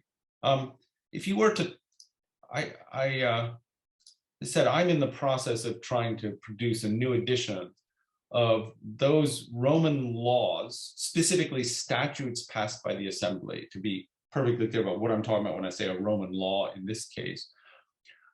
Roman laws where we have a copy produced at the time. So we have about 50 different Roman statutes where we have at least one piece surviving from antiquity of the law as it was then circulated on a bronze tablet, if it was from Rome. In a couple of cases, what we have are Greek translations, and the Greeks were not committed to bronze as a language, as a medium of publication of law, so these are on stone and they fragment in a different way and they corrode in a different way than bronze. This is a map of, I did this once very, very quickly to illustrate for someone and then scanned it just to save it. This is only about the 2 dozen that I could remember off the top of my head, but this is where the Roman statutes come from. So it has again, a very different chronological spread or geographic spread than the theoretical writings we have. And these are almost entirely documents of public law. The story I did not tell about these so-called civitates, to use the Latin plural, about the city-states through which the Rome, in essence, governed, is that we do have considerable evidence for Roman interference in their public law operations. For example, Rome more or less demanded that all 2,000 of these city-states elect their magistrates. They had to be, and they had to have a council, so that all citizens voted on the magistrates, but the laws had to be passed by a council. But the law, when they say that each people makes law for itself, what they meant was that they went through considerable trouble to constitute each one of these states as what they thought of as a republic, which takes us back to the question from Bai Tongdong. So rather amusingly, they interfered a great deal in the public law operation of these cities and then said, yeah, the actual substance of your private law is of no concern to us. So it is a fascinating domain. Thanks for the question. But I'm afraid I need to be elsewhere in Hyde Park very, very soon. So thank you all very much. This was really a lovely event. This was great. Thank you for doing this. Thank you so much. We have to respect the time of our panelists. Thanks so much for the wonderful talk, fantastic, inspiring conversations and the answers. So let's thank you for all the participants and all the panelists. I deeply appreciate this opportunity. Okay, see you. Thank you for organizing. It's my pleasure. I learned so much. I have so much so many questions want to ask, but we respect everybody's time. Hope to see you guys in person sometime in the near future.